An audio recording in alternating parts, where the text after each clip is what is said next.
Pagpasok pa lang ng gate ni Trev, ay napansin na niya ang isang batang babae na tahimik lang na nakaupo sa Bermuda grass. Napakunot ang noo niya nang mapansing maraming pantal sa braso ang bata. Nawala ang atensyon niya rito dahil naglalakad palapit sa kanya ang namahala ng bahay ampunan. "Ikaw ba yung tumawag sa amin?" tanong nga ni Mrs. Cordova. "Yes po, Trev Bustamante po pala. Sa opisina na tayo mag-usap." Pagaya nga ni Mrs. Cordova. "Sige po, pero gusto ko lang malaman kung anong nangyari sa kanya. Bakit maraming pantal?" Itinuro niya ang batang babae na nakita kanina.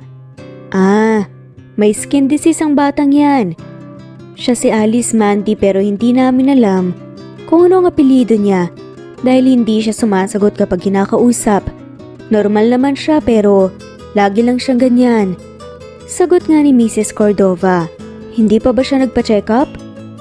"Napatignan na po namin siya sa doktor at may gamot na rin po siyang iniinom pero bumabalik po yung pantal na yan eh. Kawawa nga po. Dahil walang gustong umampon sa kanya dahil sa sitwasyon niyang yan." Sambit nga nito. Habang nakatingin si Trev sa bata, ay parang kinurot ang puso niya. "Siya na lang po ang aampunin ko, ma'am." Sad nga nito. "Sige, sa opisina na tayo." Napatangong sabi nga ni Mrs. Cordova. Makalipas ang isang oras, ay kasama na nga ni Trev si Alice pauwi sa bahay niya. Tahimik lang si Alice na nakatingin sa labas ng bintana. At mula nang umalis sila sa bahay ampunan, hindi pa nga niya naririnig ang boses nito. "Hi Alice, ako nga pala si Trev Bustamante. Mula ngayon ako nang magiging daddy mo, masaya ka ba?" "Salamat po." Sagot nga ni Alice. Napangiti si Trev. "Kung may masakit sa iyo ay magsabi ka lang." "Opo, ito pong mga pantal po sa buo kong katawan, masakit at saka makati po." Sagot ni Alice. Napabuntong hininga na lang si Trev.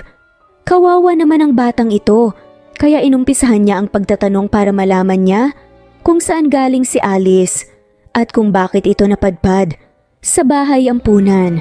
"Huwag kang mag-alala, ipapagamot natin to." Sa kabilang banda si Mandy naman ay iyak na lang ang nagagawa nang ibalita sa kanya ng tiyahin niyang nawawala ang anak niyang, si Alice. Hindi siya makauwi agad dahil nasa Middle East siya nagtatrabaho at may kulang pa siyang ilang buwan para makabalik ng Pilipinas. Hindi na siya makapagtrabaho ng maayos sa ospital dahil binabalot ng kaba, takot at pag-alala ang puso niya dahil sa pagkawala ng anak.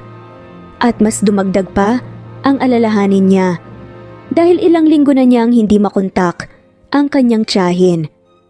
Ewan ba niya malakas ang naging kutob niya na pinapabayaan ng may edad na babae ang anak niya, kaya ito nawala. Mabait na bata si Alice, masunurin ito tapos may mga anak ang tiyahin niya na 3 babae at purong masasama ang ugali. Baka inaway kaya naglayas, kung may power lang siya ngayon, ay matagal na siyang bumalik ng Pinas para hanapin ang anak saka babalik lang dito pagkatapos. Namamayat na siya sa sobrang pag-alala, wala talaga siyang maayos na kalagayan ngayon, parang lalagnatin siya. 1 linggo ang nakalipas, habang si Trev naman ay masaya dahil may makakasama na siya sa bahay at may maghihintay sa kanya pag-uwi.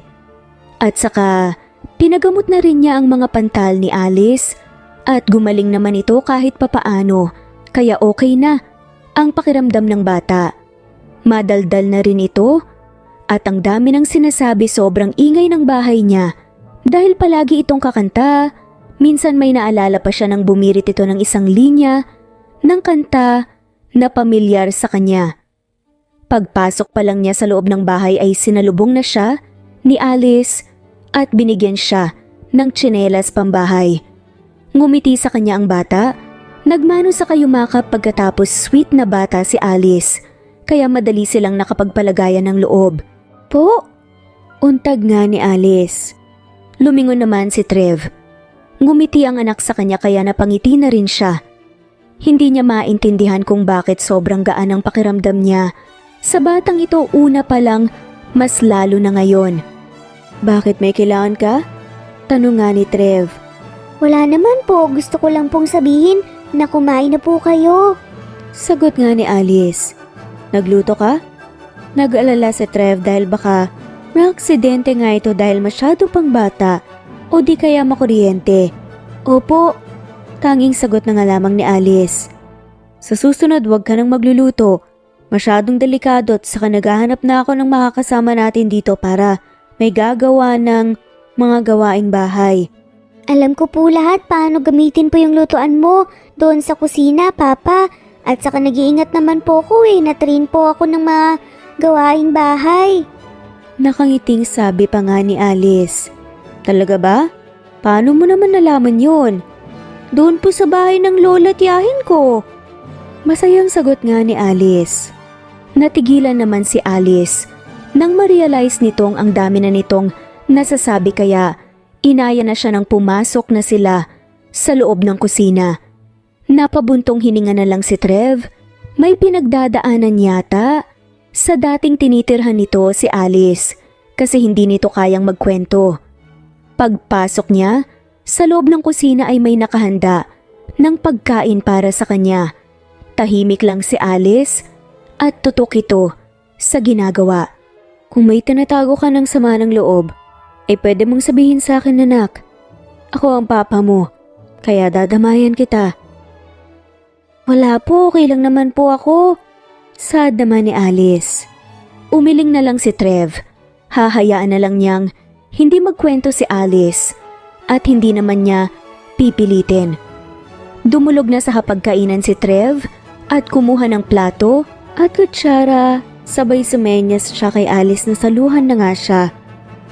Dahil maaga pa, pagkatapos natin kumain ay lumabas tayo para mag-shopping. Dagdagan natin ang mga gamit mo. Sad nga nito. Salamat po, Pa. Pero mapapagastos pa po kayo Okay na po ako dun sa mga gamit na una pong binili para po sa akin. Sagot nga ni Alice. Maraming budget si Papa kaya wala tayong problema sa gastos. Kung ipipilit niyo po, sige po, okay lang. Nakangiting sabi na nga lamang ni Alice. Napahalakak na lang si Trev. Pagkatapos nilang kumain, ay pinagbihis na niya si Alice para umalis na sila agad-agad. Makalipas ang ilang buwan, ay nakahinga ng maluwag si Mandy. Dahil makakauwi siya ng Pilipinas, nakalapag na ang eroplanong sinasakyan niya sa airport. Hindi siya nagdala ng pasalubong, tanging damit lang niya ang dinala niya.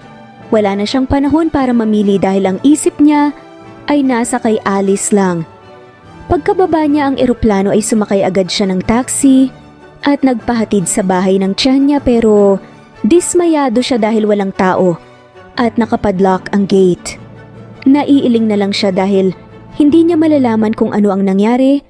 Aalis na siya dala ang maleta nang makasalubong niya ang kapitbahay na si Leslie. Mandy, ikaw ba yan? Tanong nga ni Leslie. Oo. Bakit kaya walang tao? Kina Tiang. Matagal na silang wala dyan. Mga ilang buwan na rin. Sabi nga ni Leslie. Bakit sila lumipat? Ibinenta na nila ang bahay na yan. Sagot nga nito. Nagugulan si Mandy sa mga nangyayari. Hindi man lamang kumontak sa kanya at ibalita nga ang pagbebenta ng bahay. Totoo bang nawala nga akong si Alice? O pinagluloko lang nila ako? Napakamot na nga lamang sa batok niya si Leslie at napabuntong hininga. Pangit kung sa akin manggagaling ang istorya, Mandy. Naiilang na nga lamang nasagot ni Leslie. Please Leslie, gusto kong malaman ang totoo. Walang ibang magsasabi sa akin ng mga nangyayari rito, kundi ikaw lang. Si Leslie lang ang tanging pag-asa niya ngayon.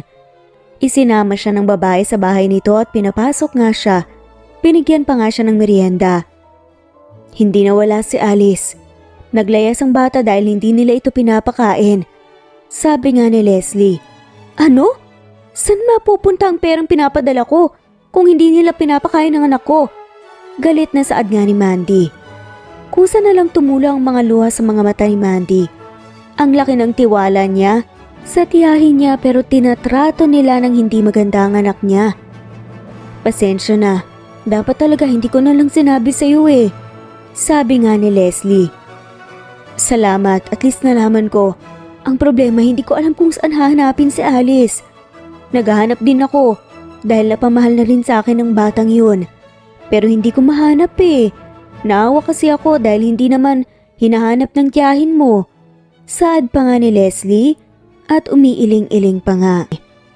Napahinga ng malalim si Mandy. Nalulong pala sa sugal ang may edad na babae. Kaya naibenta ang bahay at doon napupunta ang lahat ng pera na pinapadala niya. Isang linggo ang nakalipas ay walang tigil pa rin si Mandy sa paghahanap sa anak niya. Tinutulungan din siya ni Leslie at pansamantala sa bahay siya ng babae ngayon nakatira. Napadpad si Mandy sa syudad at nagpalakad-lakad lang siya. Bigla na lang siyang natigilan nang makita ang isang batang babae na nakasandig sa magarang sasakyan. Napaiyak na lang si Mandy dahil si Alice ito, ang anak niya. Dali-dali niyang nilapitan ang bata at niyakap ito ng sobrang higpit. Alice, anak ko, patawarin mo si Mama. Nandito na ako. Hindi na kita iiwan. Tiningnan lang siya ng anak na para bang hindi siya nito kilala. Mas lumala ang pag-iyak ni Mandy dahil sa reaksyon ni Alice. Maya-maya lang ay narinig niya ang pamilyar na boses ng isang lalaki na nagsalita sa likuran niya. Pagtayo niya upang tingnan ito, ay nagulat siya dahil si Trev Bustamante pala ang kanyang ex-boyfriend. Nagkahiwalay sila dati dahil masyadong magulo ang kanilang relasyon. Mandy? Long time no see. Nakita niyang ipinasok ng lalaki ang pinamili nga nito sa loob ng sasakyan. Bakit kasama mo ang anak ko? Nagtatakang tanong ni Mandy. Napangisi si Trev. Anong anak ang pinagsasasabi mo dyan? Anak ko siya at hindi ka naman niya kilala. Sad pa nga nito, naguguluhan si Mandy. Anak nga nilang dalawa si Alice, pero napakalaking tanong para sa kanya kung bakit napunta si Alice kay Trev. Wala namang may alam na ang lalaki ang nakabuntis sa kanya kahit mismong tiyahin niya. Humarap si Mandy kay Alice at nakiusap siya. Please, baby, sabihin mo sa akin at sa kanya na ako ang mama mo. At alam ko ang nangyari kung anong ginawa sa'yo ni Chang. I'm sorry, patawarin mo si Mama. Nananatili lang walang reaksyon ni Alice sa sinabi niya. Ano ba kasing nangyayari sa anak niyang ito? Bakit hindi na nagsasalita? Nasaktan ang puso ni Mandy dahil tinalikuran siya ng anak at pumasok sa loob ng kotse. See? Hindi kanya kilala. Pasensya na, kaya excuse me sa'yo. Matapang na saad nga ni Trev. Umatras naman si Mandy nang paandarin na ni Trev ang kotse nito. Nagmamadali siyang pumara ng taxi at sinundan ng kotse na minamaneho ng lalaki para alam niya ang address nito. Habang si Trev naman ay tahimik lang at nag-iisip sa pagkikita nilang muli ni Mandy, ang kanyang ex-girlfriend. Pinagmasdan niya si Alice na tahimik lang din. Nakikita niya ang emosyon sa mukha ni Mandy kanina towards Alice. Pero ang bata ay walang reaksyon, kaya nagdadalawang isip siyang maniwala. Pagdating nila sa bahay ay dumiretso sila sa kusina para magluto at pagkatapos ay kumain. Kinabukasan nagulat na lang si Trev na pagbaba niya ng hagdan ay nadatnan niya si Mandy sa may sala. Good morning. Pumasok na ako dahil bukas naman ang gate. Sad nga ni Mandy. Napabuntong hininga na nga lamang si Trev. Masyado pang maaga para magpunta ka rito. Pasensya na pero kasi gusto kong makita ang anak ko. Pagpupumilit nga ni Mandy. Hindi ka nga niya kilala at wala rin naman siyang sinasabi pag uwi namin. Please Trev, tulungan mo naman ako. Wala akong alam kung anong nangyayari sa bata nang iwanan ko doon sa poder ng tiyahin ko upang magtrabaho ako sa ibang bansa. Until last week, pag-uwi ko, nakausap ko ang kapitbahay namin. Umiiyak na nga rin si Mandy. Napailing na nga lamang si Trev, kaya siguro tahimik ang bata dahil na-trauma. Paano kita matutulungan? kung hindi nagsasalita ang bata. Napailing na nga lamang si Mandy sa sinabi ni Trev. Magpapa-DNA test kami at ako na ang bahalang magbayad para naman maniwala ka. And to be fair, magpa-DNA test din kayo. Sure, sagot ko na. Mabilis naman na saad ni Trev. Hindi alam ni Trev kung bakit siya pumayag pero gusto lang niyang tulungan ang babae. Isang buwan ang nakalipas habang si Mandy ay bit-bit ang test result at papunta siya ngayon sa bahay ni Trev. Alam niyang magugulat ang lalaki ngayon sa resulta. Pwede naman niyang tahasang sabihin rito na anak nilang dalawa si Alice. Pero mas maganda kung may proof para hindi siya nagmumukhang sinungaling. Pagdating niya ay nasa sala si Trev na mag-isa at hindi niya alam kung nasaan si Alice. Dala ko na ang DNA test result. Sabay na lang siguro nating buksan. Saad nga ni Mandy. Tumango naman si Trev kaya inabot na niya rito ang envelope. Maya-maya lang ay sabay na nilang binuksan at nakita niya kung paano nanlaki ang mga mata ng dating nobyo. Paano naging positive ito kung sa bahay ampunan ko lang naman nakita si Alice at tinampon? Ngumiti si Mandy. Hinawakan niya ang kamay ng lalaki at pinisil. Dahil ikaw talaga ang papa ni Alice. Anak natin siya, Trev. Matapang na saad ni Mandy. Napatakip na nga lamang ng bibig si Trev. Totoong papa niya pala talaga ako? Kaya pala ang gaan-gaan ang pakiramdam ko sa kanya nung una ko palang siyang nakita. Sa sobrang tuwa ni Trev ay niyakap nga siya nito ng mahigpit. I'm sorry. Kung hinanap lang sana kita at sa'yo ko iniwan si Alice bago ako pumunta ng ibang bansa, ay hindi sana siya nag-suffer sa tiyahin ko. Napailing-iling na nga lamang si Trev. Kalimutan na natin ang nangyari. Ang mabuti nating gawin, alagaan siya ng maayos at mabuti para mas mapadali ang paggaling niya. Ang kanyang trauma, punuin na lang natin siya ng pagmamahal at paghaharuga ng mga magulang. Tumango naman si Mandy. Samantalang si Trev ay masyado siyang na-overwhelm sa nalaman kaya pala sobrang sarap sa pakiramdam kapag kasama niya si Alice dahil totoong anak niya ito. Dali-dali siyang umakyat ng hagdan pagkatapos niyang magpaalam kay Mandy. Pumasok siya sa loob ng kwarto ni Alice at agad niya itong niyakap ng mahigpit. Okay ka lang pa? Tanong nga ni Alice. Masaya lang si Papa kasi may sinabi si Mama mo sa akin. Napabuntong hininga na nga lamang si Alice. Ano pong sinabi niya? Tanong nga ulit ni Alice. Naku ang tunay mong papa. Ngumiti si Alice ng sobrang tamis. Talaga po? Ang saya naman po. Sorry nga po pala kung nagpanggap po kung hindi siya kilala. Naiiling na nga lamang na sabi ni Alice. Hindi ka sa akin dapat mag-sorry. Dapat sa mama mo. Tumango naman si Alice. Kinarga niya ang anak palabas ng kwarto pati na nga rin pagbaba ng hagdan. Nang nasa ibaba na nga sila, umiyak na nga si Alice at tumakbo palapit kay Mandy. Sorry po, Mama.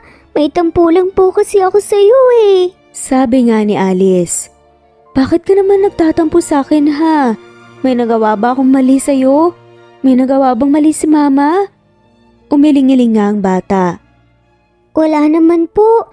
Kasi kapag pinapagalitan po ako ni Lola, sinasabi po niyang kaya ka raw po umalis papunta sa ibang bansa dahil ayaw mo daw po sa akin. Hindi mo na raw po ako babalikan. Sagot nga ni Alice. Hinawakan ni Mandy ang mukha ni Alice at hinalikan nito. Hindi totoo yan. Mahal na mahal kita anak, kaya lang naman ako ng ibang bansa para sa iyo eh.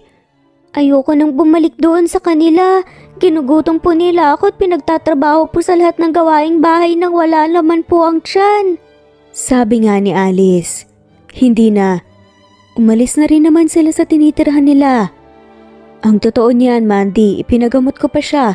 Dahil nagka-skin disease, mabuti na lang talaga at gumaling. Sobrang nag-aalala ako sa kanya dati. Napabuntong hininga si Mandy. Hindi niya alam kung bakit gano'n ang sinapit ng kanyang anak. Maraming salamat talaga, Treva. Tumango-tango naman si Trev at ngumiti. Samantalang si Mandy naman ay nagpupuyos sa galit ang puso. Para sa tiyahin hindi deserve ni Alice ang tratuhin ng ganun. Hindi niya mapapatawad ang mga ito. Sa ginawa nila sa anak niya, walang kapatawaran. Yun dahil batang walang alam ay tinatrato nila ng ganun. Napabuntong hininga si Mandy. Kung alam lang niya, umpisa pa lang na ganito. Ang mangyayari ay hindi na lang sana siya pumunta ng Middle East. Nag-after naman kasi siya sa malaking sahod abroad. Pero naperwisyo ang anak niya. Pagkatapos nilang mag-usap, ay hiniram niya muna si Alice para ipasyal ito sa mall. Buti na lang pumayag si Trev dahil may pasok daw ito sa kumpanya. Napangiti na lang si Mandy dahil ngayong kumalma na siya at naalis na ang takot niya at pangamba ay napansin na niya ang kagwapuhang taglay ng kanyang dating nobyo. Naisip niya na napakaliit lang talaga ng mundo, nagtagpo pa talaga ang mag-ama. Kung sa ibang tao pa napunta si Alice, ay hindi na niya alam kung saan niya ito hahanapin. Hindi ka na ba babalik ng ibang bansa, Mama? Tanong nga ni Alice. Hindi na. Dito na lang ako magtatrabaho para magkasama na tayo palagi. May mga ospital sa Manpo rito na pwede mong pag-applyan. Sabi pa nga ni Alice. Tumango-tango si Mandy. Oo naman, marami. Kapag nakapagpahinga ako, susubukan kong mag-apply, huwag kang mag-alala. Pagdating nila sa mall, ay magkahawak kamay silang dalawa ng anak na pumasok sa loob. Behave lang si Alice kaya dinala niya ito kung saan naka-display nga ang mga bagong gamit. Ano pong bibilhin mo dito, Mama? Tanong nga ni Alice.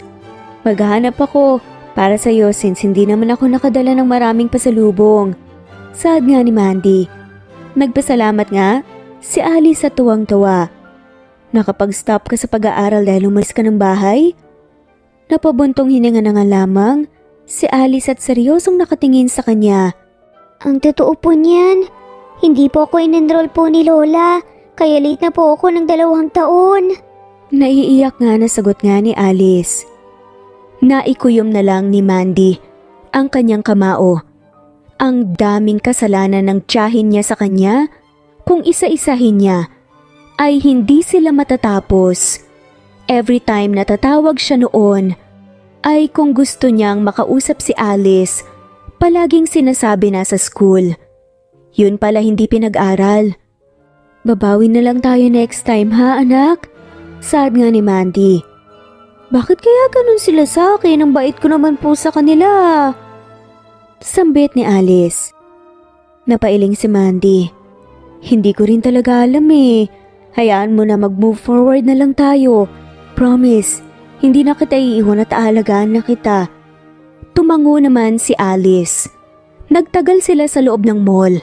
Pero ang ending wala silang nabili. Kumain na lang sila sa labas at nag-take out ng pagkain upang hatiran nila si Trev sa opisina nito. Nakikisabay na lang siya kay Alice dahil wala naman siyang alam. Mas una itong nakasama ni Trev. Pinapasok agad sila ng building nang makita ng gwardya ang anak niya. Tawang-tawa ang lalaki dahil binigyan pa ito ng candy ni Alice. Ang bait po ng taong yun, Mama. Si Kuya Guard. Sabi pa nga ni Alice, kaya ginulo ni Mandy ang buhok nito. Halata nga. Sabay ngumiti. Paglabas nila ng elevator sa ikalawang palapag, ay kumatok na si Alice sa nakasarang pinto. Nagbukas naman at lumabas ang sekretarya. Hihintayin na lang daw nila dahil nasa meeting room pa si Trev. Napakunot naman ang noo ni Mandy. Bago siya pumasok sa office ng ex-boyfriend, ay titig ng titig sa kanya ang isang matangkad na lalaki na kadadaan lang. Nakita niyang seryoso ang mukha nito at tiningnan siya ng pailalim. Hindi naman niya ito kilala. Pero baka nagtaka lang sa kung ano ang ginagawa niya sa building na ito. Naisip siguro nitong mag-apply siya ng trabaho. Habang si Trev naman ay nakasimangot dahil isang tao na lang ang kulang para magsimula na sila sa kanilang meeting. Pero sobrang tagal Nakahinga siya ng maluwag dahil bumukas ang pinto at pumasok si Calvin, ang kanyang pinsan sa father side. "What took you so long? Nakakainis ka." Saad nga ni Trev. "Naipit ako sa traffic, but anyway, your visitor is so pretty and I like her." Napakunot naman ang noon ni Trev. "Sinong bisita naman?" Tanong nga nito. "Hindi ko alam. Nadaanan ko siya sa labas ng office mo. Hindi ko na itanong ang pangalan eh." Sagot nga ni Calvin kay Trev. Walang ideya si Trev kung sino ang naging bisita niya. Kaya inalis muna niya ito sa isipin niya at nag-focus siya sa agenda nila ngayon. Makalipas ang 2 oras ay naunang lumabas ng meeting room si Trev at nagmamadaling pumunta sa opisina niya. Nagulat siya nang madatnan niya si Mandy at Alice na nakaupo sa kanyang couch. "Uy, anong ginagawa ninyong dalawa rito?" Masayang tumayo si Alice at sinalubong siya nang halik sa pisngi at nagmano. Gumala kami sa mall, Papa. Kumain kami sa restaurant, pagkatapos po ay nag-take po kami ng food para po sa'yo. Nakangiting sagot nga ni Alice. Nakangiti na lang si Trev at natigilan naman siya dahil titig ng titig sa kanya si Mandy. Nilapitan niya ito sa kabumeso rito kaya medyo natauhan ng babae. "Earthy tong Mandy. Lumilipad ang isip mo na punta abroad." Napabungis-ngis na nga lamang si Mandy dahil nga sa sinabi niya. "Ano lang, hindi kasi ako sanay na nakikita kang ganyan ang suot mo eh. Masyadong formal." Saad nga ni Mandy. "Ano bang nakasanayan mong tignan? Yung walang damit?" Pil yung saad pa nga ng lalaki. Sinamaan na nga lamang siya ng tingin ni Mandy at tininguso nga nito si Alice na nakatingin nga sa kanilang dalawa. "Maupo ka na. Ayusin ko lang tong foods."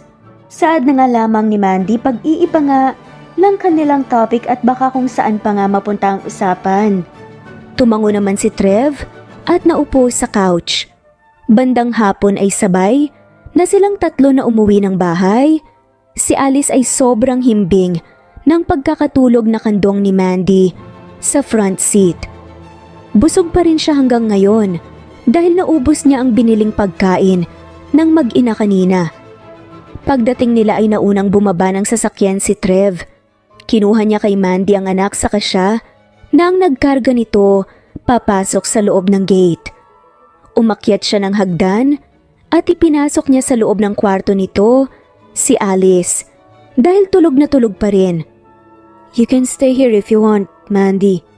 Malaki naman itong bahay ko para magkasama kayong dalawa ni Alice.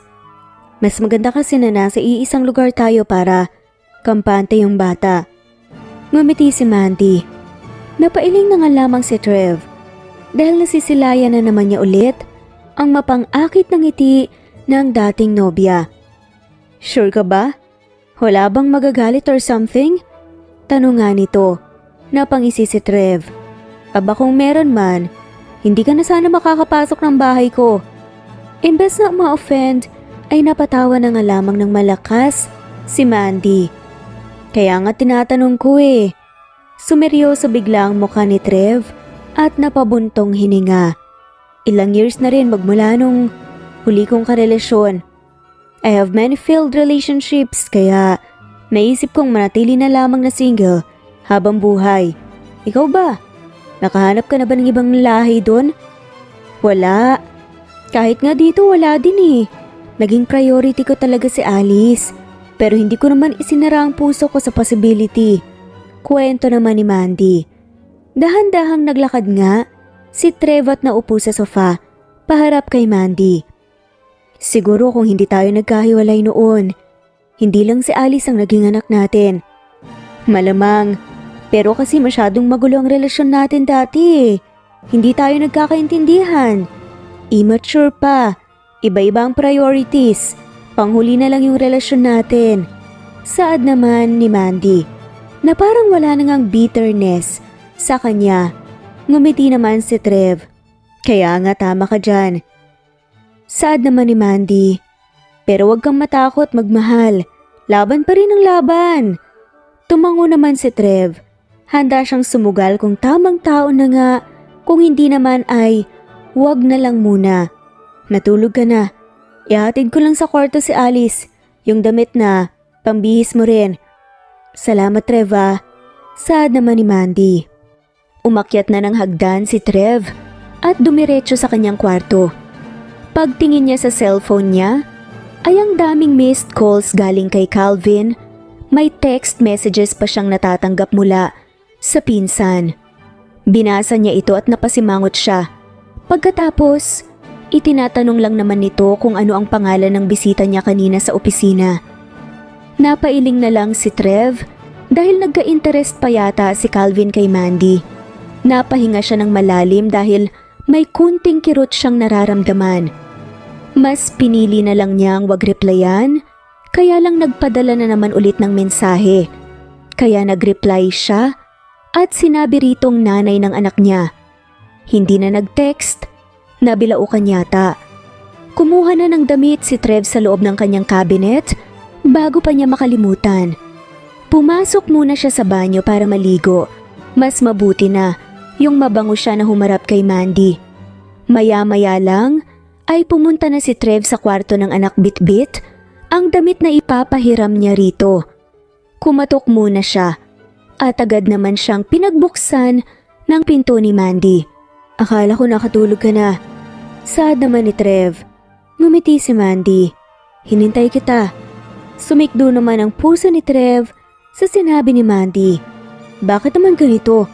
Dapat normal na lang ang pwede niyang maramdaman. Ito na, magbihis ka na. Is it okay with you wearing without underwear? Tanong nga ni Trev at nahiya naman si Mandy sa naging tanong niya. Siya naman ay napalunok nang maisip niya. Huwag ka magalala. May dala ako. Sad na nga lamang ni Mandy. Much better. Sagot naman ni Trev. Makalipas ang ilang minuto, ay umalis na siya sa harapan ni Mandy. Hindi niya kayang tingnan lang ito without doing anything. Ang sarap kasing halikan ng labi nitong mapupula. Napakamot na lang siya sa kanyang batok habang papasok sa kanyang kwarto. Sa mga sumunod na araw ay naging bisita ni Trev si Calvin sa opisina niya. Kaya umaga pa lang ay bad trip na siya. Sirang-sira na ang araw niya. Good morning, cousin. Nakangiting bati nga ni Calvin. Hindi ako sanay na sa trip mo na ganyan. Ano bang plano mo, Calvin? Hindi naman tayo close ah. Sagot nga ni Trev at sumimangot tuloy si Calvin. I'm interested with your ex-girlfriend. Diretsahang sabi naman ni Calvin. Sumeryoso tuloy ang mukha ni Trev. Hoy, magkulos dili ka nga. Hindi siya laruan. At saka, nakakahiya dun sa tao. Wala siyang alam sa trip mong to. Sagot naman ni Trev. Napailing na nga lamang si Calvin sa sinabi niya. Single naman siya, di ba? Tanong nga nito. Bakit mo naman nasabing ex-girlfriend ko siya kung may anak nga kami? Sagot naman ni Trev. Hindi naman nakaimik si Calvin. As far as I know, single ka for a long time. At kilala ko ang huli mong karelasyon. Sagot nga ni Calvin. Hindi ka sure. Naisip ko na to. Kung kayo, hindi ka naman maghahanap ng iba, right? So I therefore conclude na ex-girlfriend mo na lang siya. Sabi nga ni Calvin. Napasimangot na nga lamang si Trev. Hindi nakaimik si Trev. Hindi din naman niya maintindihan ang kanyang sarili kung bakit masyado siyang affected na gusto ng pinsan niya, si Mandy. Naisip niya respeto na lang sana dahil nanay ito ng anak niya. Napakasagwang tingnan kung sakaling magkatuluyan ang dalawa. Pangit nga ba? O ayaw mo lang siyang mapunta sa iba? Sabi ng isip niya. Napabuntong hininga na lang si Trev. Nakakainis talaga ang ganitong pakiramdam. 2 linggo ang nakalipas habang si Mandy ay nakapagpahinga na ng mabuti. Kaya nag-compile siya ng mga requirement dahil mag-apply siya ng trabaho. At luckily, sa unang ospital na napuntahan niya, ay natanggap agad siya na ipinagpasalamat niya dahil hindi siya nahirapan sa pag-apply. Ay suggest niya kay Trev na maghahanap sila ng kasama sa bahay para may magbabantay kay Alice kapag nasa trabaho sila. O di kaya si Leslie na lang ang kukunin niya dahil magkakilala na silang dalawa. Namalengke silang dalawa ngayon ni Alice at dadaanan niya si Leslie sa bahay nito at mag-inquire siya kung gusto nitong magbantay kay Alice. With salary syempre, dahil bukas ng gabi ay mag-uumpisa na siyang mag-duty. Paglabas nila ng palengke ay nagulat si Mandy dahil ngumiti sa kanya ang lalaking nakita niya sa building ni Trev. Lumapit ito sa kanila at nagpakilala. "Hi, I'm Calvin. Pinsan nga pala ako ni Trev." Pakilala nga ni Calvin. Hello po Tito, Alice po. Sagot naman ni Alice. Nakipagkamay naman sa kanya si Calvin, kaya tinanggap niya. Bigla siyang na-conscious dahil ibang titig ng lalaki sa kanya. Sobrang nakakatunaw. "Ako naman si Mandy, mama ni Alice." Pagpapakilala ni Mandy. "Nice meeting you. You are pretty." Sabi pa nga ni Calvin. "Maraming salamat." Sad nga ni Mandy sabay na pangiti na nga lamang. Kumaway naman si Calvin sa kanya pagkatapos nitong bumeso sa kanilang dalawa ni Alice. Bilang babae ay iba ang pakiramdam ni Mandy. Ayaw niyang mag-assume, pero parang may something ang lalaking yun sa kanya. Makalipas ang 2 oras ay nasa bahay na sila at kasama na nila si Leslie. Nagpasalamat naman ang babae dahil ito ang kinuha niya kasi wala itong trabaho sa ngayon. Si Leslie na ang nagpresentang magluto kaya silang dalawa ni Alice ay nasa sala. Maglalaro daw sila ng truth or dare. Sakto namang dumating si Trev. Masaya namang sumalubong si Alice sa ama, nagmano at may kasama pang yakap. Hi Papa, may bago na po tayong kasama dito sa bahay. Si Ate Leslie po, kapitbahay po namin noon. Masayang sabi nga ni Alice. That's good. Tumangutango naman si Trev.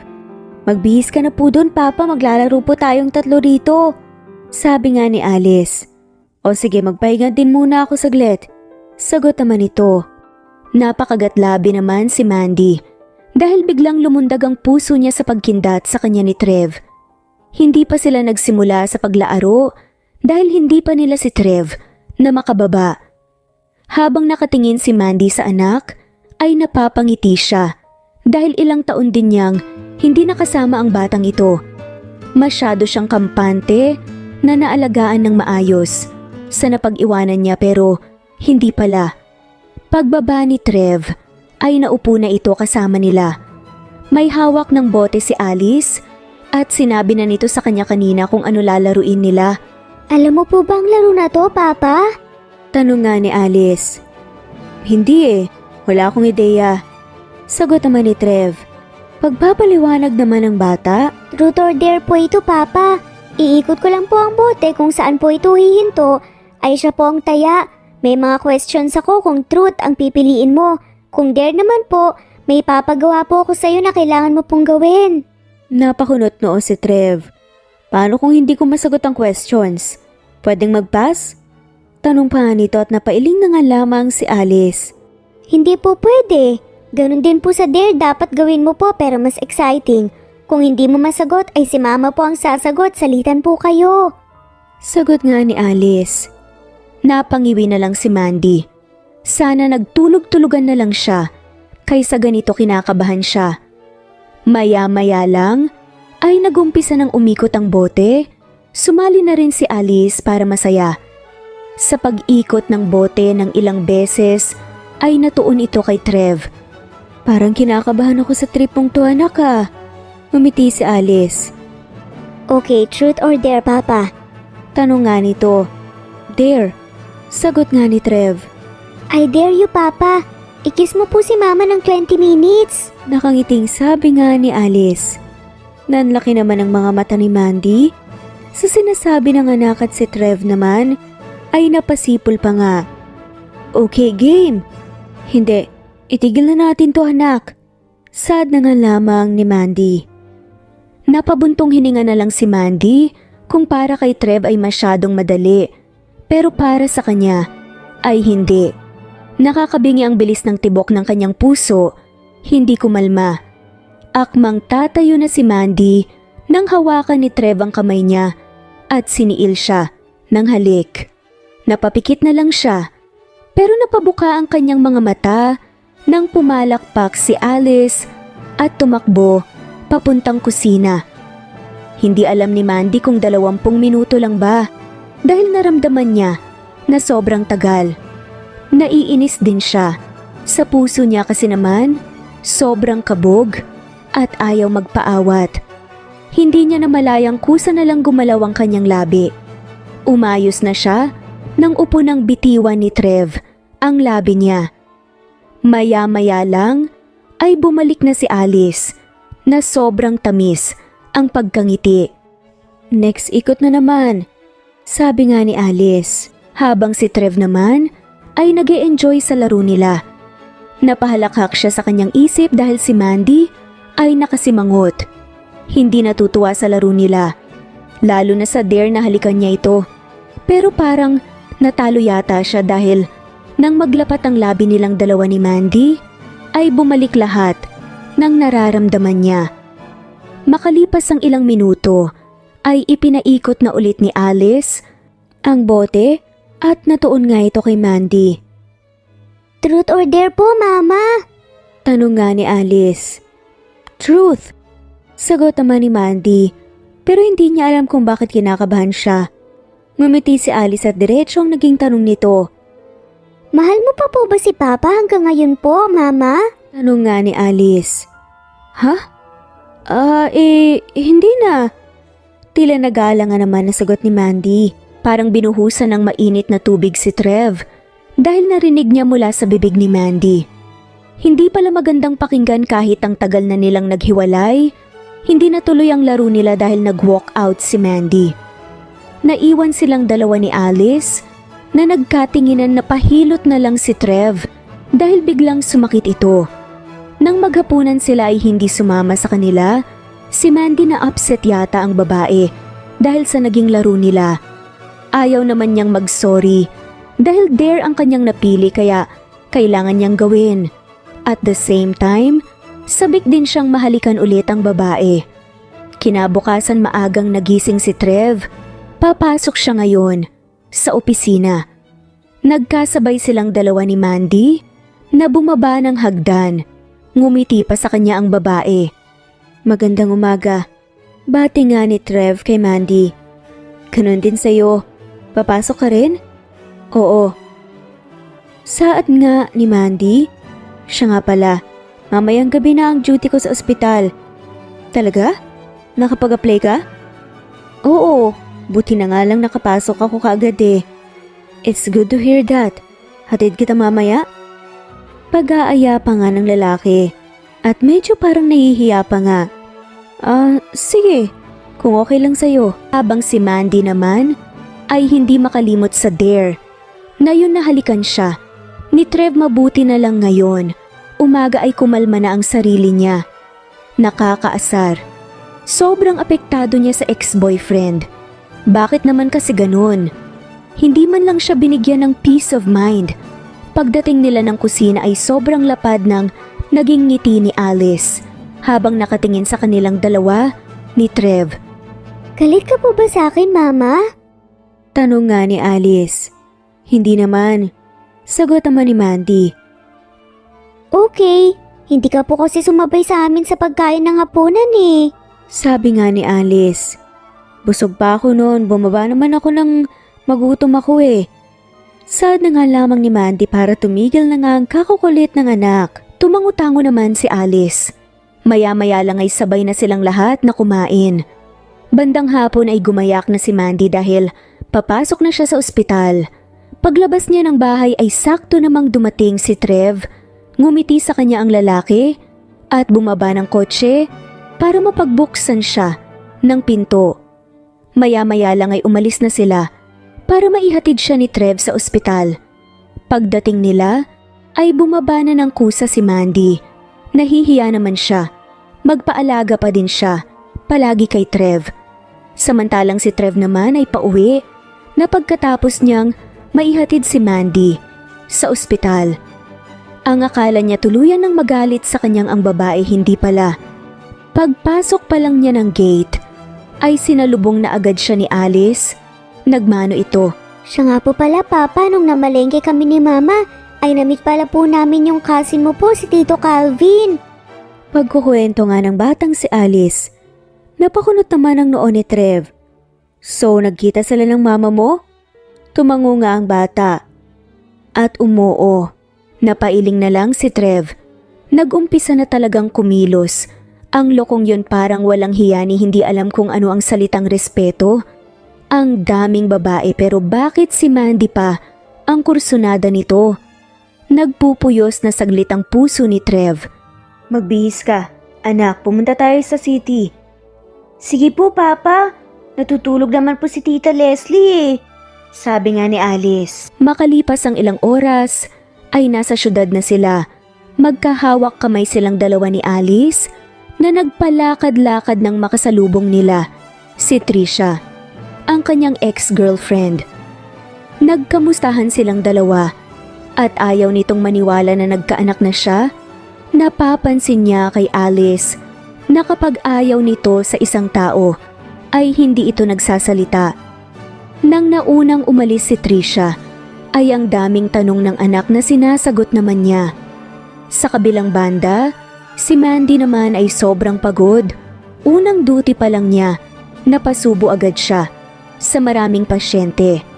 Pero worth it naman dahil nasa malapit lang siya at pag-uwi niya kinabukasan ay makikita niya ang anak. Pag-out ni Mandy early in the morning, sa hindi inaasahan, ay na-meet niya si Calvin na pinsan ni Trev sa pasilyo ng ospital. May dinala lang daw ang lalaki na isang kakilala na na-admit rito. Nag-insist pa si Calvin na ihatid siya, pero sabi niya susunduin siya ni Trev kaya hindi na nangulit ang lalaki. Pero nakipag-selfie naman ang lalaki sa kanya para may remembrance daw silang dalawa. Habang si Trev naman ay nanggagalaiti sa inis dahil nag-post ng selfie si Calvin together with Mandy sa ospital. Pinapainit talaga ng lalaking. Yun ang ulo niya, siya naman ay selos na selos. Kagigising lang ni Trev, kinuha niya agad ang susi ng kotse sa drawer at nagmamadaling lumabas ng bahay. Binuksan muna niya ang gate para mailabas niya ang kotse. Ilang minuto ang nakalipas ay papunta na siya sa ospital para sunduin si Mandy bago pa siya maunahan ni Calvin. Magandang umaga. Sad nga ni Trev. Ngumiti si Mandy at lumapit nga sa nakabukas nga na bintana at dumuko ang palapit sa kanya at napapikit pa nga si Trev dahil akala niya halikan siya ng babae pero hindi pala. Akala ko sumama si Alice. Tulog pa sila. Maaga pa naman ngayon kaya hindi pa nagigising ang anak natin. Dito ka na sumakay sa front seat para hindi ako magmukhang driver mo. Napatawa na nga lamang si Mandy.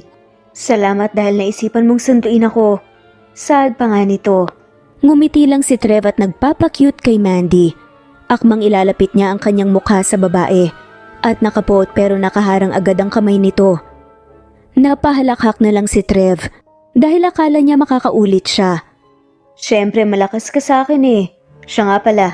Kiss naman siyan para ganahan akong maghatid sundo sa'yo. Pili yung saad pa nga ni Trev. Hindi pa rin talaga siya nagbabago. Gaya pa rin nung dati nung sila pa. Kahit kailan talaga napakahilig mo sa mga ganyan eh, no?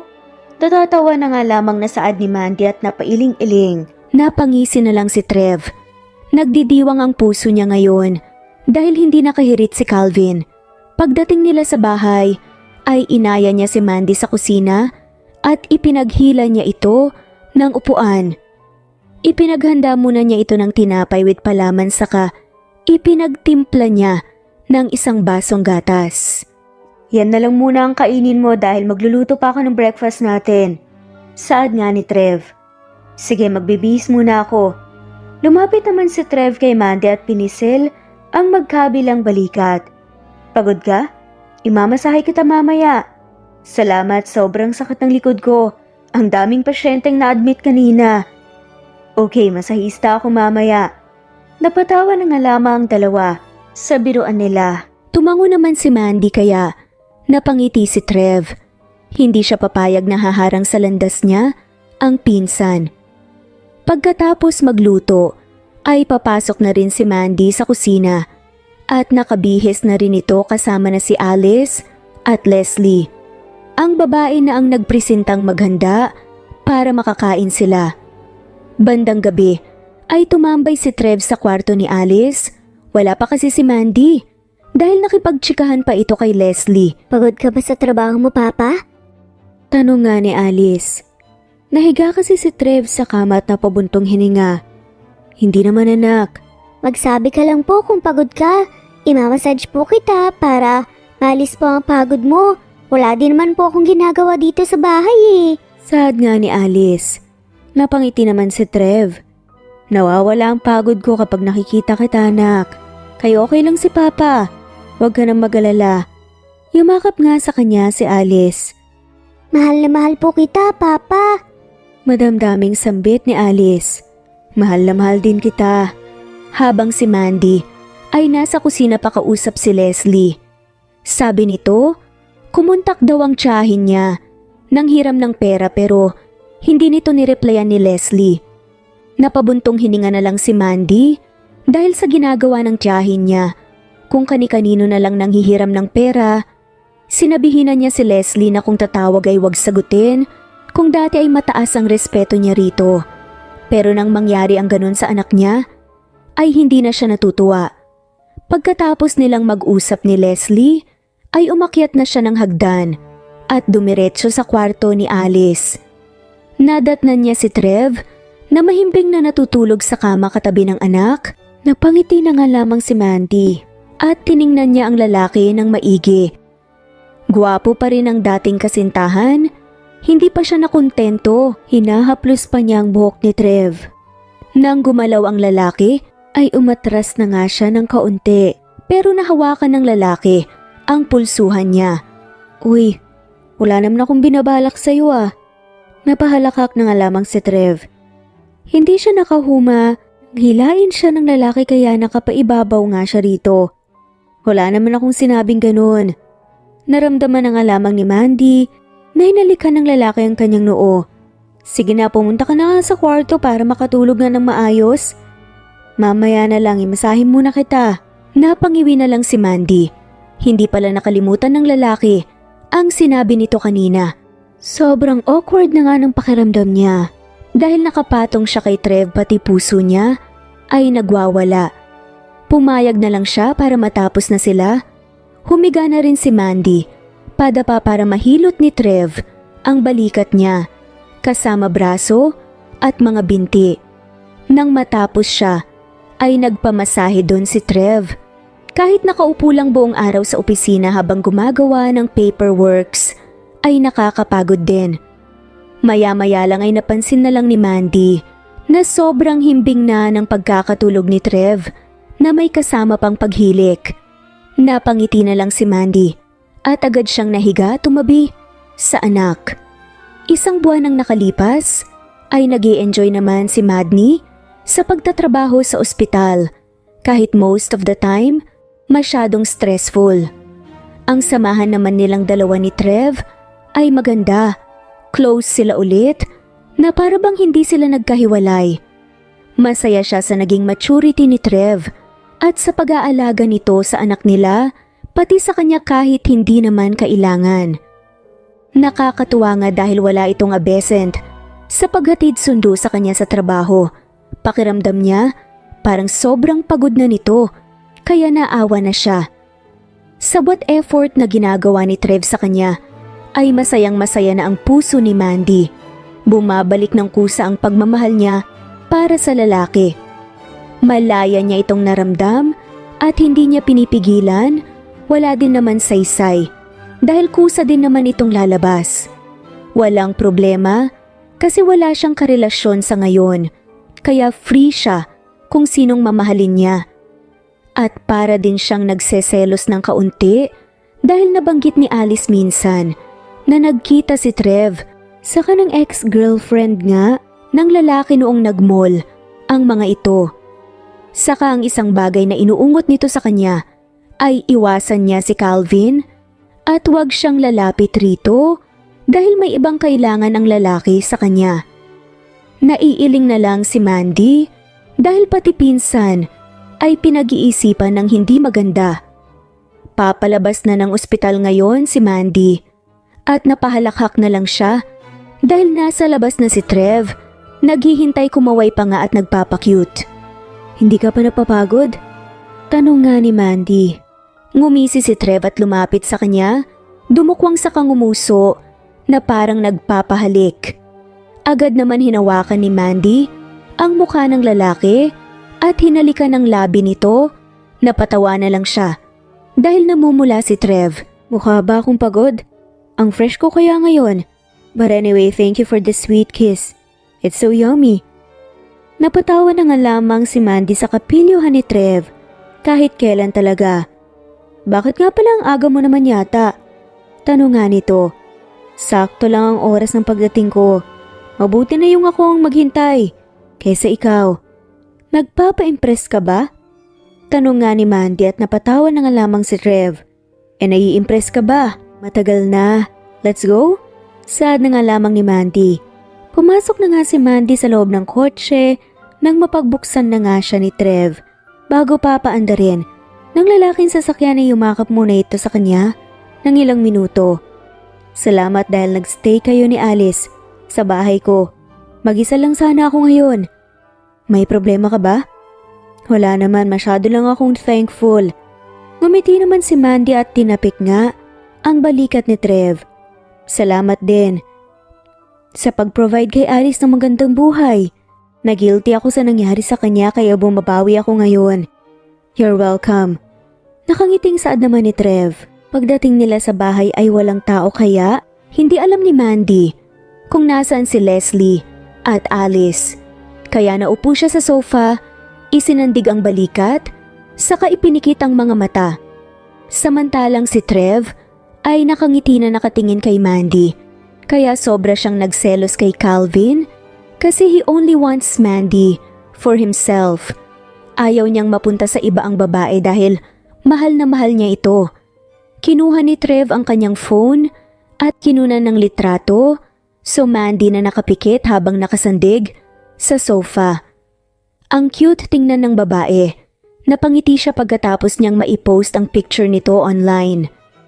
Anong ginagawa mo? Tanong nga ni Mandy. Sure ka ba? Tanong naman pabalik ni Trev. Sure ka ba? Bakit parang nararamdaman ko na kinunan mo ako ng litrato? Napangisi naman si Trev. Yes, at napost ko na online. Dahil nga sa sinabi niya, napabangon bigla si Mandy at nanlalaki ang mga mata. Hoy, pambihira ka naman eh. Alisin mo na nga yun. Ayoko. Saad nga ni Trev. Nakasimangot si Mandy. Lumapit ito sa kanya at akmang aagawin ng cellphone. Pero umiwas si Trev. Nagagawan silang dalawa dahil gusto ni Mandy na alisin ang picture nito. Sa kakaiwas niya ay napahiga siya sa sahig at naisama niya ang babae. Nakapatong ito sa kanya. Ano pong ginagawa niyo, Papa? Tanong nga ni Alice. Naunang tumayo si Mandy at namumula ito sa pagkapahiya kasi nakangiti sa kanila si Leslie. Ang mama mo kasi inagawang phone ko. Pagsusumbong naman ni Trev, napangisi na lang si Alice dahil sa sinabi niya. Habang si Mandy naman ay napapailing na umakyat ng hagdan. Napangiwi na lang siya nang maisip ang posisyon nila kanina ni Trev. Okay lang sana kung sila lang dalawa, pero kasi nakita sila ni Leslie at Alice sa ganon. Pagpasok niya sa loob ng kwarto ay nandun ang dalawa. Ang cute ninyong tignan kanina. Nakakapanghinayang kung hindi kayo magkakatuluyan. Sabi nga ni Leslie. Umirap naman si Mandy. Bagay sila diba, Tita Leslie? Sangayon nga ni Alice. Oo, kung may chance pa bakit hindi? Sagot nga ni Leslie. Pwede namang magbalikan ng mag-ex kung pareho silang hindi committed sa isa't isa. Oo nga, ang masaklap dyan, kung bumalik ang feelings mo sa ex mo tapos may karelasyon ka, masasaktan yung isa.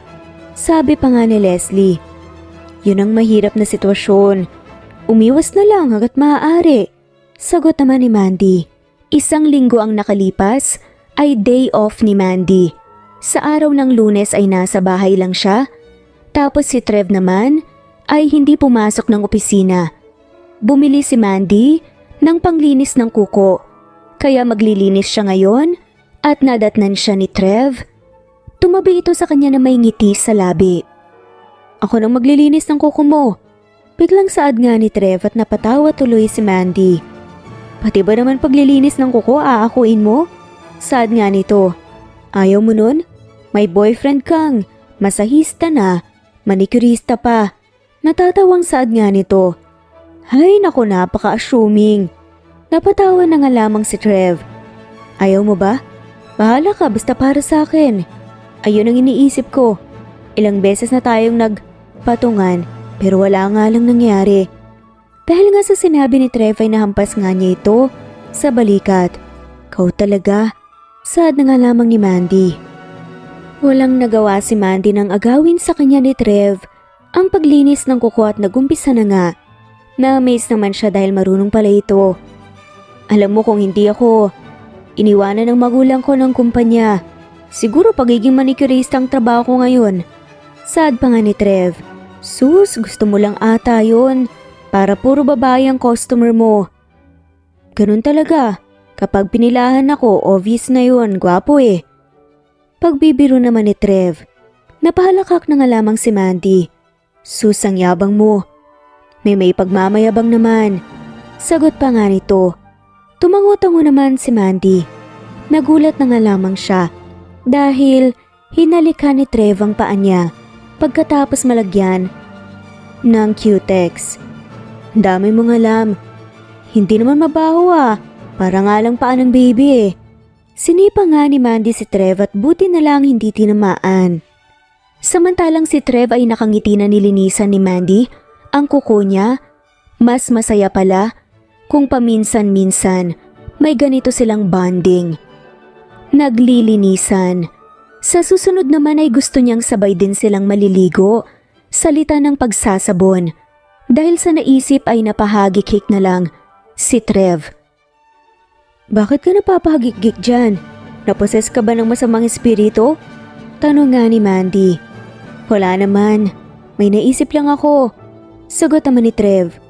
Napakunot noo si Mandy. Ano naman yun? Sabay din tayong maligo minsan. Pili yung saad pa nga nito. Namalayan ni Trev na may naglanding ng unan sa mukha niya. Hindi naman siya nasaktan kaya tawang-tawa siya. Natigil lang ang huntahan nilang dalawa nang pumasok si Alice na may dalang regalo. Lumabas kasi ito kanina. Sinamahan si Leslie na naglinis ng pool sa likod bahay. Sa'yo ba itong regalo, Papa? Tanong nga ni Alice. Hindi. Sagot naman ni Trev. May nag-iwan sa labas ng gate para daw po kay Mama. Sabi naman ni Alice. Nagkatinginan silang dalawa ni Mandy. Hindi ko alam kung kanino galing yan. Saad naman ng babae. Tumahimik na lang si Trev dahil may ideya na nga siya kung sinong nagbigay. Ibigay mo yan sa mama mo dahil galing yan sa suitor niya. Ngumiti naman si Alice. Ang galing! Nagpaka-mysterious type pa. Curious ako kung anong laman, Mama. Pangaasar pa nga nito. Itabi mo na lang muna yan. Huwag buksan hanggat hindi nalalaman kung saan galing. Sagot naman ni Mandy. Kampante naman si Trev na hindi bomba ang laman. Dahil wala naman siyang kaaway, naging patas siya at mabait naman siya sa lahat. Habang si Mandy naman ay napansin niyang nawala bigla sa mood si Trev dahil naisip siguro nito na galing kay Calvin ang regalo. Pero possible. Kaya ang ginawa niya ay humilig siya sa balikat nito at niyakap niya ito ng mahigpit. 2 linggo ang nakalipas ginabi si Mandy sa ospital dahil sobrang lakas ng ulan. Saktong paglabas niya ng ospital ay may humintong sasakyan. Sa tapat niya akala niya ay si Trev. Pero si Calvin pala pagbukas ng bintana. Get in. Nakangiting sabi nga ni Calvin. Ayaw niya sana dahil baka sunduin nga siya ni Trev pero nag-text pala ito sa kanya. Kanina na may overtime sa office kaya Mag-taxi na lang daw siya pauwi. Thank you. Sumakay naman siya nang mapagbuksan nga siya ng pinto. Nagustuhan mo nga ang gift na pinadala ko? Tanong nga ni Calvin. Ikaw palang nagpadala nun? Sagot naman ni Mandy. Oo, tipid na sabi ni Calvin. Hindi ko binuksan kasi hindi ko naman alam kung kanino galing. Sorry, iniwan ko na lang sa labas with the note. Alam mo naman, hindi kami masyadong close ni Trev when it comes to you. Natatawang saad nga ni Calvin. Hindi naman pala manhid ang lalaking ito. May pakiramdam din pala. Saad na nga lamang ni Mandy. Salamat pero hindi mo naman kailangan magbigay ng regalo. Napatawa na nga lamang si Calvin sa sinabi niya. Ang ganda mo kasi. By the way, pwede ba kitang maimbitahang kumain? Saglit lang naman tayo. Saad nga ni Calvin. Ayaw ni Mandy na maging bastos, kaya pumayag na siya. Habang si Trev ay gabi, na nang makauwi ng bahay may overtime sila sa office, kaya ginabi siya ng uwi. Nadatnan niya si Alice na papaakyat na ng hagdan, kaya bumalik ito at nagmano sa kanya. Nasaan ang mama mo? Tanong nga ni Trev. Hindi pa po nakauwi, Papa. Sagot naman ni Alice. Ha? Gabi na. Hindi ba siya kumontak sa'yo? Umiling-iling ang cute na bata. Hindi rin po. Nagsimula nang mag-alala si Trev. Sinubukan niyang tawagan ng babae pero hindi niya ito makontak. Nagmamadali siyang lumabas ng bahay at dumiretso. Sa gate sakto, talagang paglabas niya ay may dumating na kotse. Saka bumaba doon si Mandy. Bumukas ang bintana ng kotse at tumambad ang seryosong mukha ni Calvin na pati imbagang si Trev. Sobra-sobra ang pag-alala niya, tapos magkasama lang pala ang dalawa. Pagkaalis ng sasakyan ng pinsan, ay sumabog na ang inis ni Trev. Saad nga nito, mahirap bang gawin ang kumontak para ipaalam sa amin kung nasan ka? Sorry na, walang battery ang cellphone ko eh. Sagot naman ni Mandy. May cellphone naman siguro ang kasama mo. Imposible namang wala, di ba? Pwede kang manghiram, pero hindi mo ginawa dahil ayaw mong magpaistorbo. Pwede ba, Trev? Wala akong panahon para sa selos mo na yan ha. Kasi kung tutuusin, hiwalay na tayong dalawa, di ba? Wala ka ng karapatan sa akin. Ang sakit sa pakiramdam na marinig. Ang ganitong kataga pero ito ang totoo na dapat magising na nga sa katotohanan ng lalaki na hindi na nga niya pagmamay-ari si Mandy. I know, dahil wala na akong karapatan sa'yo, mali na pala ngayon ang mag-alala sa'yo ng sobra. Ina ka pa rin ng anak natin. Hindi nila napansin na lumabas pala si Alice. Tanong nga nito, Bakit po kayo nag-aaway? Pumasok ka na sa loob, Alice, gabi na. Nagmamadaling pumasok sa loob ng bahay si Mandy. Di hindi siya magawang tignan. Lumapit sa kanya si Alice at niyakap siya ng mahigpit. Pasok na po tayo sa loob, Papa. Sabi nga ni Alice, mauna ka na anak, may pupuntahan lang si Papa saglit. Sige po, sabi nga ni Alice. Pagpasok ni Alice, sa loob ng bahay ay isinara na ni Trev ang gate. Saka siya nagmamadaling sumakay sa pinaparurot ito palayo.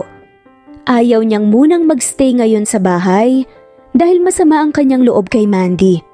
Habang si Mandy ay napapikit ang mga mata, napahilot siya sa kanyang sentido nang maisip ang pinagsasabi niya kay Trev. Kasalanan niya pero siya pa itong galit.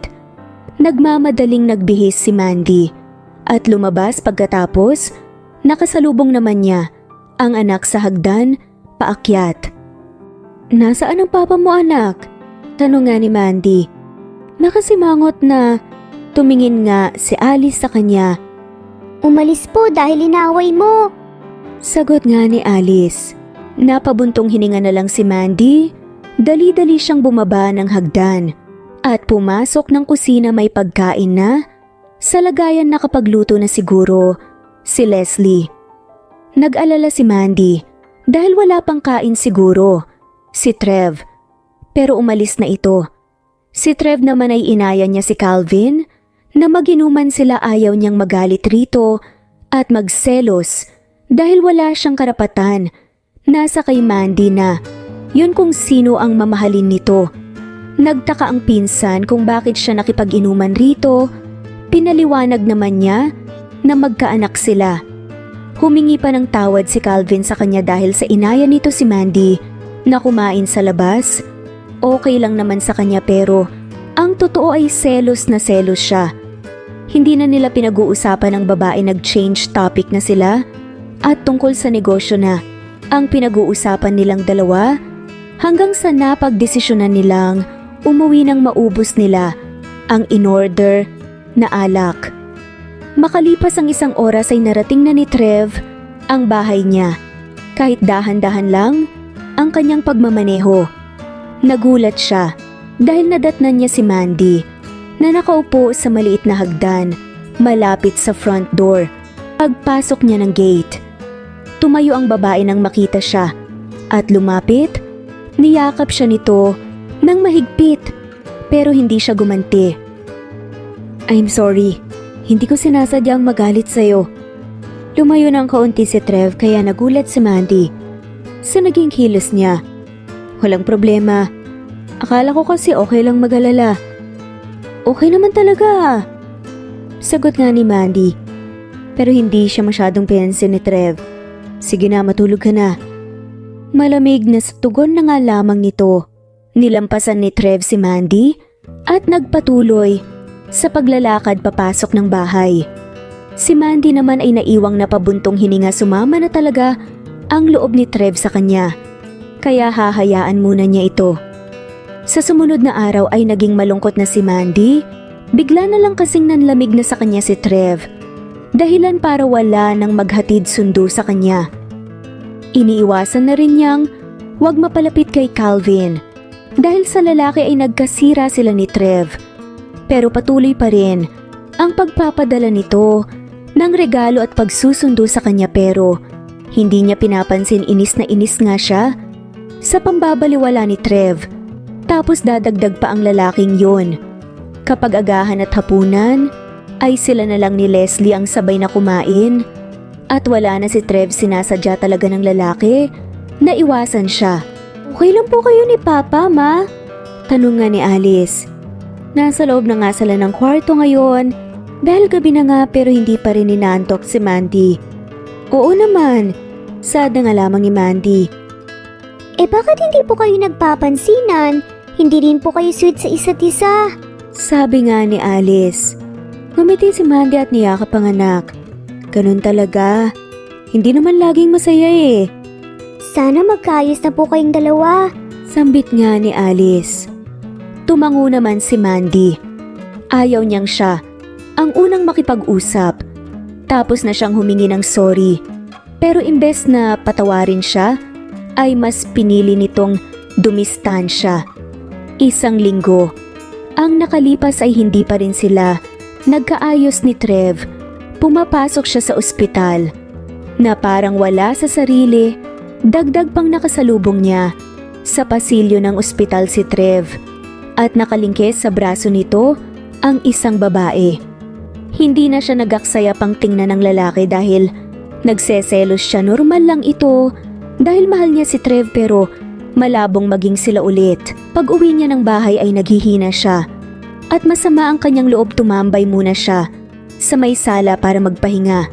Pero nang marinig niya ang kotse ni Trev, ay nagmamadali siyang umakyat ng hagdan.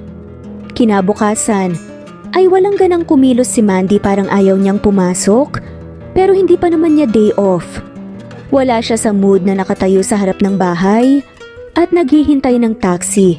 Nang makasakay si Mandy, ay isinandig niya ang likod sa upuan, saka ipinikit ang mga mata.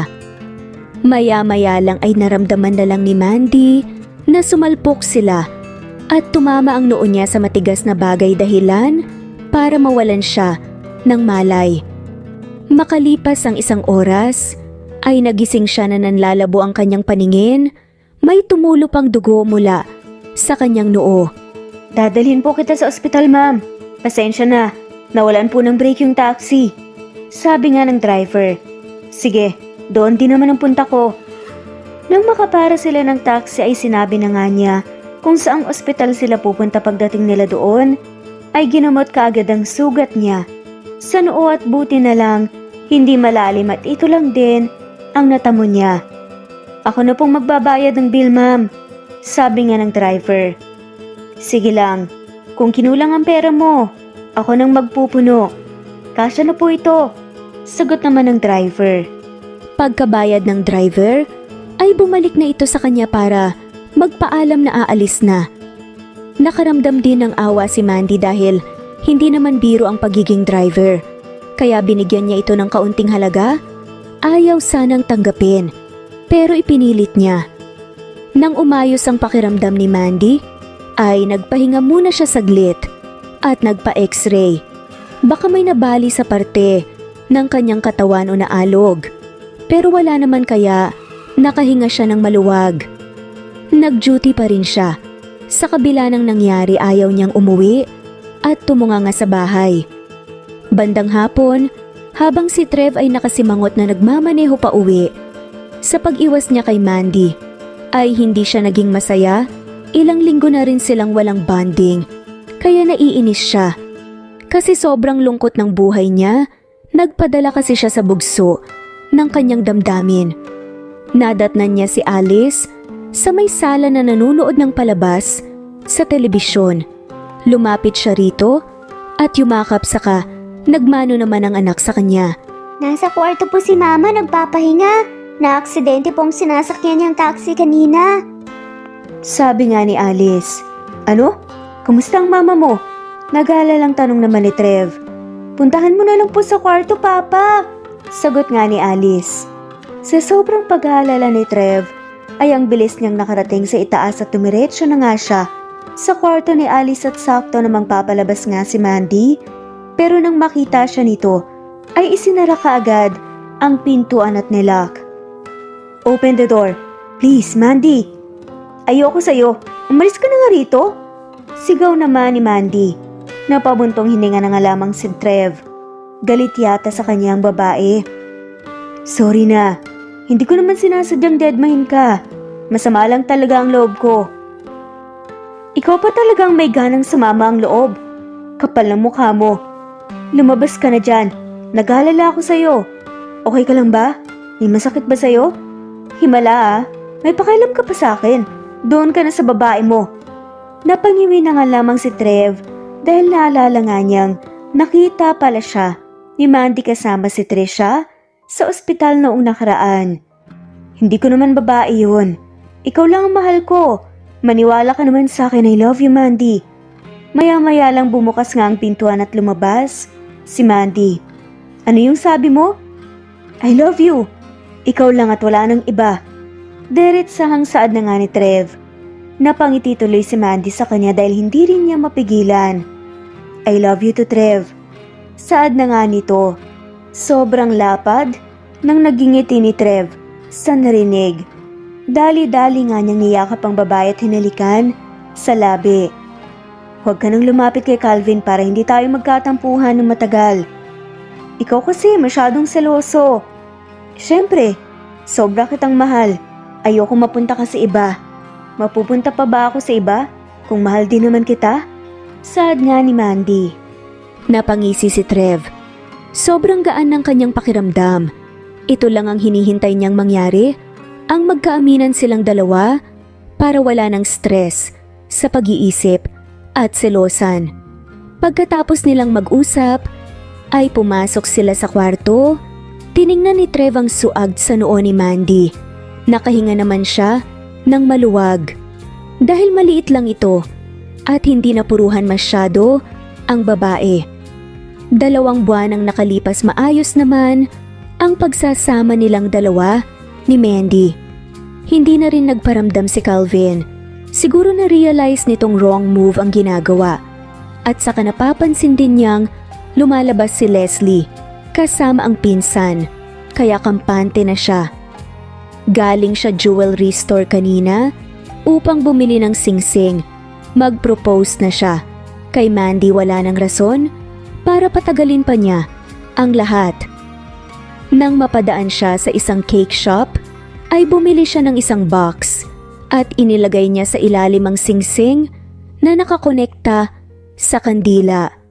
Kulay pink ang cake na napili niya at may design.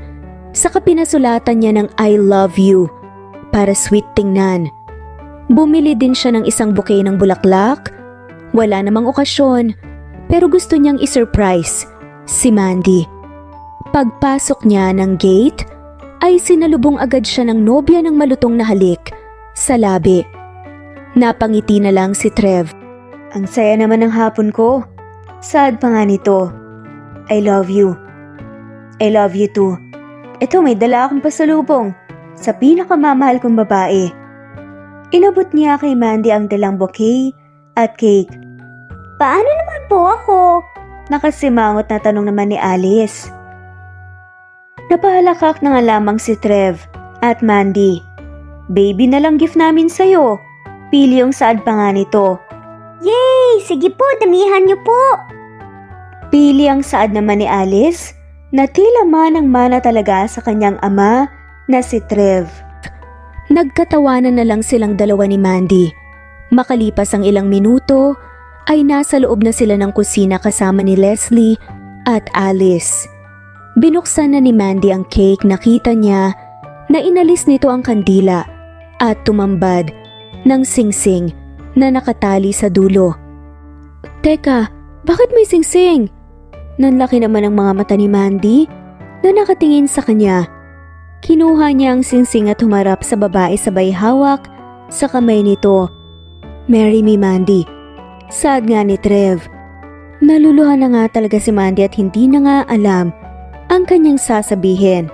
Pero finally, sumagot din ito ng, of course, it's a yes.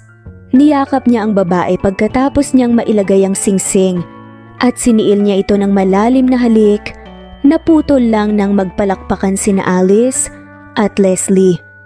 Pagkatapos ay masaya nilang pinagsaluhan ng cake na binili niya pagkatapos. Makalipas ang 3 buwan, ay ikinasal silang dalawa ni Mandy. Dumalo din si Calvin at nag-congratulate sa kanila kasama ni Leslie na may dalang napakalaking regalo sa reception. Hindi nawala ang tiyahin ni Mandy sa maliligayang araw ng buhay nilang mag-asawa. Kahit ano pa man ang nagawa ng mga ito, sa anak nila ay nakapagpatawad pa rin sila, lalo na si Mandy na galit-galit noong umpisa. Mas nangingibabaw pa rin ang pagmamahal kaysa ano pa mang galit na nararamdaman. Mas masaya mabuhay kung walang kinikimkim na sama ng loob. Sobra-sobra din naman kasi ang paghingi ng tawad ng may edad na babae may kasama pang pagluhod sa harap ni Mandy. At umiiyak ito ng sobra dahil sa labis na guilt at pagsisisi. Naging maayos din naman ang lahat. Mas naging matatag nga ang relasyon nila Mandy at Trev at mas pinagtibay nga ang kanilang relasyon, ang kanilang pagsasama bilang mag-asawa.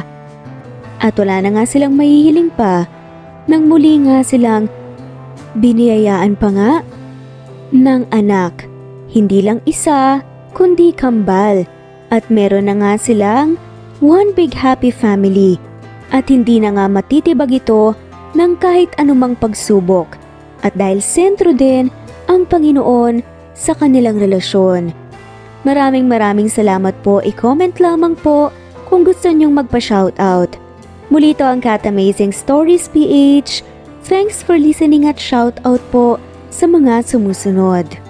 Dolly Bedonia, Lolita Sikat, Avelina Bores, Josephine Abatayo, Rose Martinito, Mabel Sabug, Annie Hoson, Lorna Aguba, Emma Ruth Peniro, Maria Girly Gakutan, Elia Evangelista Anderson, Editha Tiksay de Vera, Catherine Manadero, Veronica Dimaano, Dolly Bedonia Marites Nitura, Rosemary Floranda, May Vlog TV, Camindanao, Emelda Rico Hermoso, Ana Victoria, Emily Kinlog, Vane, Ellie Joy Perez, Bianca, Annie, Angelina Bondok, Berry from Canada, Rosario Saludsod, Ellie Manalili, Rosita Ayam, Presbyteros Rose Ostonalito, Rolly Collado, Goldfinger, Polly Barangas, Joe Viernes, Liliano Bebe, Emerin Siana, Josefina Mangahas, Mary Rose Gumahin, Arlene Rival, Flor Cabrera, Army, Anita Hernando, Emilia Tiam, Marilu Abad, Nena Ano, Lori Galaxy, Ana Victoria, Epifania Deo Caris, Ram Dev, Ann Mariano, Rosalina Herrera, Joby Hernandez Butimel, Leonisa Zotes, Flora Gumisad, Ami Regalado, Erlinda Lencioco, Elsa Opiane, Marie Cristal Hilario, Maribel Gitao, Rose Martinito, Wena, LV Candontol, Ray Land Pudadera, Nizer Sams, Elia Betinego, Pasita Eliazar, Elizabeth Centena, Cleo Waling, Marilu Borja, Emma Barbaza, Jelly Tampos, Loida Salon, Eli Calopre, Natalie De Guzman, Mary Ann Ambalog, Natalie, Justin Otreo, Teresita De Jesus, Leonisa, Kidim Tez, Annalie Flor Pasita, Susan Upaga, Juliet Kaday, Rowena Eloba, Zenny De Vera, Eli Manalili, Merlin Bilbar, Betty Losnong, Gloria Muñez, Theo Do Ravillar, Senen Orzame, Carmencita Falcon, Mila Gonzalez, Helen Morillo, Maria Luisa San Jose, Romana Gorospe, Dadina Velasquez, Rosemary Corpus, Yolanda de la Cruz, Kuya Ato, Teresita de los Santos, Annie Bonay, Mona Lisa Chiba, Emily Kinlog, Julieta Hermosura, Zenaida Porter, Rosalie